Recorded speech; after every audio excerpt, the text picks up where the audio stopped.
তরিকত শুধু প্রেম শিক্ষা দেয়। তরিকত নিজেকে জ্বালিয়ে পুড়িয়ে ছারখার করে আল্লাহর সাথে বিলীন হওয়ার শিক্ষা দেয়। তরিকত শব্দের অর্থ রাস্তা, এমন একখানা রাস্তা যেটার মধ্যে গেলে অনেক কষ্ট, অনেক দুঃখ, অনেক যন্ত্রণা, অনেক লাঞ্ছনা, অনেক অপমান, অনেক অভিমান, অনেক কষ্ট সহ্য করতে হয়। তাই তো এই কারণে রমেশ ভান্ডারী তিনি লিখে গেছেন, কহর যদি দাওয়া মারে শক্তি দিও সহিবারে, গোলাম যদি সইতে নারী কলঙ্ক তোরে নামেতে, ভিখারি সাজিয়া দয়াল আইসাসি তোরে দাঁড়েতে। নবী মুস্তাফা সাল্লাল্লাহু আলাইহি ওয়াসাল্লামকে যখন নির্যাতন করতেন, কষ্ট দিতেন, সাহাবায়ে কেরাম বিশেষ করে সাইয়েদনা সিদ্দিক আকবর রাদিয়াল্লাহু তাআলা আনহু, ওমর বিন খাত্তাব রাদিয়াল্লাহু তাআলা আনহু, উসমান জুন নুরাইন রাদিয়াল্লাহু তাআলা আনহু, আলী মুর্তজা রাদিয়াল্লাহু তাআলা আনহু, তালহা জুবাইর রাদিয়াল্লাহু তাআলা আনহুমা, জলিলুল কদর যারা সাহাবায়ে কেরাম ছিলেন, তারা সঙ্গে সঙ্গে কোষবদ্ধ তরবারি বের করে নিতেন। নবী রে, আপনি হুকুম দেন তার দেহ থেকে গর্দান উড়াইয়া দে। আমার নবী বলতেন, না, আমি আমার নিজের জন্য কারো উপর প্রতিশোধ গ্রহণ করি না, আমার কাজ হচ্ছে ধৈর্য ধারণ করা। কারণ আল্লাহ কোরআনুল মজিদের মধ্যে নামাজের সাথে আছেন কিনা সেটা বলেন নাই, রোজাদারের সাথে আছেন কিনা সেটাও বলেন নাই, যাকাত প্রদানকারীর সাথে আছেন কিনা সেটাও বলেন নাই, হজ পালন করনেওয়ালার সাথে আছেন কিনা সেটা বলেন নাই।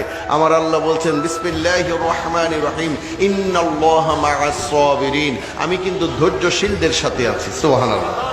তাই দেখা যায় আমরা আলী রেজা কানুশা রহমতুল্লাহ আলাই সম্পর্কে জানি, দীর্ঘ অনেকটি বছর, প্রায় 40খানা বছর পাহাড়ে জঙ্গলে তিনি অতিবাহিত করেছেন, আল্লাহর জিকির করেছেন, আল্লাহকে তালাশ করেছেন, অনেক কষ্ট সেখানে, কোথায় খাবার, কোথায় ভালো পানি, কত মশা কামড় দিয়েছেন, কত পোক পাকালি তাকে কষ্ট দিয়েছেন। তিনি এত কষ্ট সহ্য করে আজকে আল্লাহর মাহবুব হয়েছেন। সুবহানাল্লাহ।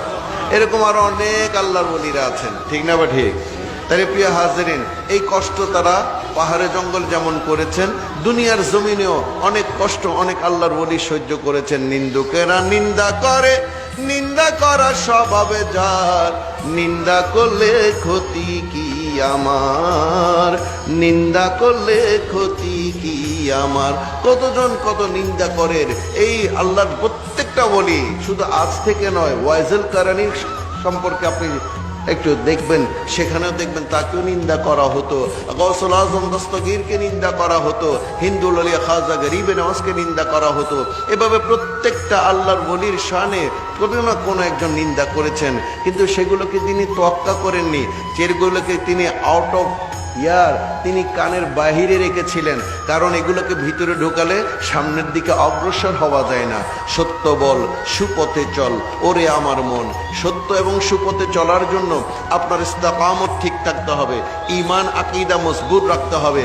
আপনাকে আপনার পীর মুর্শিদ অর্থাৎ আপনার টিচার, আপনার উস্তাদ, আপনার গুরু আপনাকে যেটা শেখাবেন, সেই শিক্ষাকে সামনে রেখে ওই ফ্ল্যাগ নিয়ে আপনাকে সামনের দিকে এগিয়ে যেতে হবে।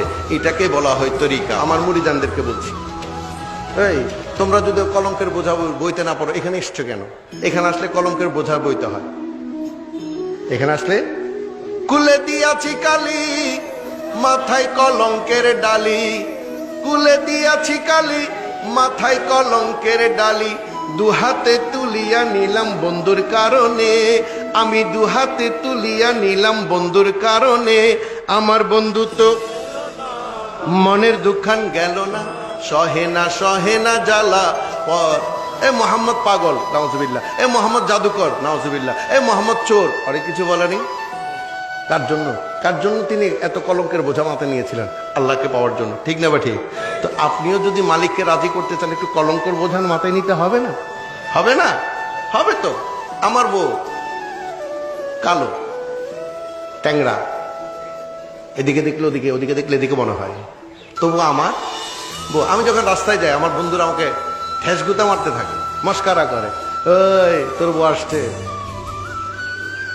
তাই বলে কি বউকে তালাক দিব? এটা একটা কলঙ্ক না? এটা একটা কলঙ্ক তো। আমাকে নিয়ে মস্কারা করে, দুষ্টুমি করে। অনেক সময় ভালো লাগলে, অনেক সময় কিন্তু বিরক্ত এসে যায়। সম্মানিত হাজিরিন, আমাদেরকে দেখলে অনেকে ভান্ডারি বলে না? ও ফকির ফকির, ফোরেশি ফোর বলে না, এটা এক প্রকার কলঙ্ক। এটা সহ্য করতে হবে। ইন্নাল্লাহা, ধৈর্য ধারণ করতে হবে।